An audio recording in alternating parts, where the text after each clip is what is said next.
Olá, estudantes do sexto ano. Sejam todos muito bem-vindos à nossa aula de número 8 na matéria de ciências. Sou o professor Celso e hoje nós iremos falar sobre separação de misturas, a importância da separação das misturas e os métodos de separação de misturas. Nossos objetivos específicos da aula de hoje: identificar os métodos de separação de mistura, todos eles. Todos é um exagero, uma grande parte deles. E vamos selecionar métodos mais adequados para a separação de diferentes sistemas heterogêneos. Quem não assistiu a aula passada, vai ter que assistir a aula passada antes de ver essa. A gente vai falar bastante sobre misturas homogêneas, heterogêneas e vamos só dar uma relembrada agora no comecinho. Mas então é importante você ter em mente a aula passada, ter assistido ela e as suas anotações ali, eu sei que você tendo elas, você vai ser capaz de compreender essa aula de agora. Antes da gente começar sobre os assuntos de métodos de separação de misturas, preciso que vocês tenham em mãos o caderno e o penal. Tomem notas de tudo que vocês encontrarem de novo, encontrarem de diferente, que não é comum no nosso dia a dia a gente conversar sobre isso, para quando vocês forem fazer a revisão desse conteúdo, ser muito mais fácil e conseguirem realizar os exercícios também no final da nossa aula. Tá certo? Vamos começar então? Misturas homogêneas e heterogêneas. Misturas são soluções onde temos a presença de dois ou mais materiais, podendo ser classificada como homogênea, quando não notamos visualmente a presença de duas ou mais fases, e heterogênea, quando notamos visualmente a presença de duas ou mais fases. Então, numa mistura homogênea, nós não temos duas fases, nós vamos ter apenas uma fase, que vai ser do líquido formado ou da substância formada. Já na mistura heterogênea, nós conseguimos distinguir os materiais que foram utilizados para essa mistura. Misturou água com óleo, você percebe a água e o óleo. Você percebe duas fases. Percebe os dois materiais que foram utilizados para essa mistura, para a formação dessa mistura. O que é a separação das misturas? Existem diversas maneiras de se separar os componentes de misturas homogêneas e heterogêneas. Alguns métodos são mais simples e outros mais complexos. Nós temos uma mistura de grãos de arroz com alguns carunchos, algumas sujeirinhas, algumas pedrinhas. O que você vai fazer? Você precisa separar antes de cozinhar esse arroz, certo? Então, você vai separar os grãozinhos de sujeira, de pedrinhas que ficaram ali no meio do arroz e vai cozinhar apenas o arroz. Isso é uma separação de uma mistura. Ah, são dois sólidos? Sim, são dois sólidos, mas você vai estar separando esses materiais. Então, vai ser considerado como uma separação de misturas. Veremos alguns métodos a seguir e a sua utilidade no nosso dia a dia. Como que nós podemos utilizá-los no nosso cotidiano? Um exemplo é essa catação. Vou tirar as pedrinhas e deixar apenas o arroz para cozinhar. Vamos ver mais alguns no decorrer da aula. Primeiro, método de separação de misturas. Decantação. Baseia-se na diferença de densidade dos materiais. O mais denso deposita-se no fundo do recipiente e o menos denso fica superficialmente. Eu tenho uma mistura lá de areia e água. Coloquei um monte de areia num copo com água e misturei. Ficou uma solução marrom escura. Se eu deixar um tempo essa solução, essa mistura parada, o que vai acontecer com a areia? A areia ela não se misturou completamente com a água, não dissolveu-se na água. Então ela vai começar a decantar. A areia é um pouco mais pesada, entre aspas, que a água, então ela vai se depositar no fundo.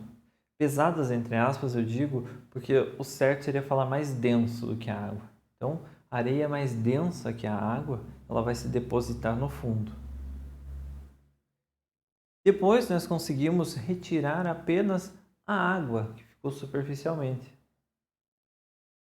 Você consegue ter, não completamente, a separação, mas você consegue separar boa parte da água da areia, através desse processo de decantação. Centrifugação é utilizada para acelerar o processo de decantação e muito utilizado em análises laboratoriais de sangue, separando os elementos celulares do plasma sanguíneo. Separando os elementos celulares do plasma sanguíneo. Não é uma máquina que vai funcionar com um processo muito parecido com uma centrífuga que nós temos em casa na máquina de lavar. Ela vai ficar girando com uma amostra de sangue que foi coletada e o objetivo é separar os elementos celulares, que são as células, do plasma sanguíneo, que são basicamente água e sais minerais, um pouquinho de açúcar dissolvido. Fazendo ali a existência de duas fases. Você percebe a pontinha desse recipiente ali vai estar um pouquinho mais escura, representando os elementos celulares, enquanto o restante vai ser um amarelinho mais claro, representando o plasma sanguíneo.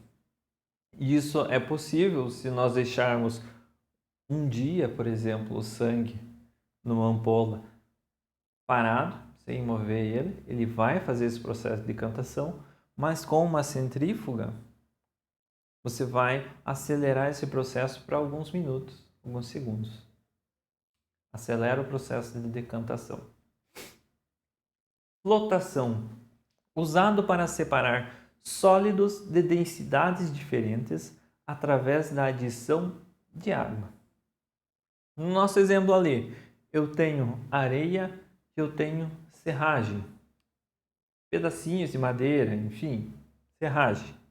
A areia e a serragem podem ser misturadas. São dois sólidos, estão misturados um no outro. Agora, se eu acrescento água nessa mistura e mexo, a areia vai se decantar na água, no fundo, e a serragem, como tem uma densidade menor do que a da água, e os pedacinhos de madeira, vão flutuar, vão boiar. Assim eu consigo separar a areia que decantou da serragem que flutuou. Eu tenho essa separação dos sólidos através da adição de água. Filtração consiste em passar a mistura por um filtro no qual ficarão retidos os componentes que apresentam partículas maiores que os poros do filtro. Quando vocês vão passar café na casa de vocês, vocês utilizam um filtro de café. Por que esse filtro é específico de café? Porque os grãozinhos do café, o pó do café, ele não é capaz de passar pelo filtro, ele fica retido no filtro. Enquanto que a água é capaz de passar pelo filtro. O objetivo do filtro é reter as partículas maiores que os seus poros. Como o grãozinho de café ali, o pó do café, ele é maior do que os poros do filtro, os buraquinhos presentes no filtro, ele vai ficar retido no filtro, passando apenas a água com o sabor do café. Essa segunda imagem que nós temos ali, ela representa um processo de filtração num laboratório. Esse processo de filtração é muito mais refinado, digamos assim, do que o filtro de café. Os poros utilizados ali naquele funil e no filtro que tem dentro dele são muito menores, muitas vezes menores do que os poros do filtro de café. O objetivo ali é eliminar todos os micro-organismos, todas as impurezas. Então você precisa de poros muito pequenininhos. Só que a água, ela tem uma propriedade chamada tensão superficial que impede ela de passar por esses poros muito pequenos até para a água passar naturalmente. Então ela precisa ser ligada a uma bomba de vácuo. Essa bomba de vácuo, ela vai absorver, chupar, entre aspas, o ar que tem dentro do Kitasato, que é o nome desse frasco ali. Absorvendo o ar, ela faz com que uma nova quantidade de ar tenha de entrar no Kitasato, só que como tem um líquido ali em cima, ela puxa a água. Então ela força com que a água atravesse os poros ali daquele filtro, extremamente pequeno, retendo apenas os micro-organismos lá em cima. Tá certo? Então, é um processo de filtragem que utilizamos em laboratório. Peneiração. Separa sólidos por tamanhos diferentes. Os que forem maiores que os poros da peneira ficam retidos. Muito parecido com a filtração, certo? Então, só que aqui você vai estar peneirando. O tamanho do poro é maior, então não é considerado como um filtro. Usado muito na cozinha, o pessoal que vai cozinhar precisa ter uma farinha sem gruminhos, nós chamamos, sem a farinha estar grudada uma na outra, ela precisa estar sempre soltinha. E eles utilizam da peneira para deixar a farinha bem soltinha e suave, leve, para a massa ficar gostosa. Catação, lembra que a gente já comentou um pouquinho sobre a catação? É a separação de sólidos visivelmente diferentes. Catação de lixo, não é um centro de reciclagem, vai funcionar dessa maneira. Vou separar plástico de papel, separar um vidro aqui, separar um metal. Você observa, você percebe que são sólidos diferentes. Consegue identificar o que é um plástico, o que é um vidro, o que é um metal, o que é um papel. Então, a catação serve para isso. Ou ali, no outro exemplo, o grão do café. Está separando, opa, esse daqui está queimado demais, está torrado demais. Então, esse não serve para essa qualidade de café. A gente joga fora ou coloca em uma outra qualidade mais inferior. Quando você vai fazer a separação do arroz que a gente comentou, você vai estar fazendo o processo de catação. Separa a pedrinha do arroz. Ou vai fazer com feijão também. O feijão está quebrado, o feijão está carunchado com buraquinho. Você vai fazer essa separação de sólidos visivelmente diferentes. Temos também a evaporação. Consiste na evaporação do líquido de uma mistura, restando apenas o sólido dissolvido nela, como ocorre nos tanques de evaporação para obtenção de sal. Observe na imagem lá, são tanques, recipientes, reservatórios, que eles não têm uma altura muito grande, piscinas bem rasinhas. Qual o objetivo delas? Serem enchidas com água do mar. Tá?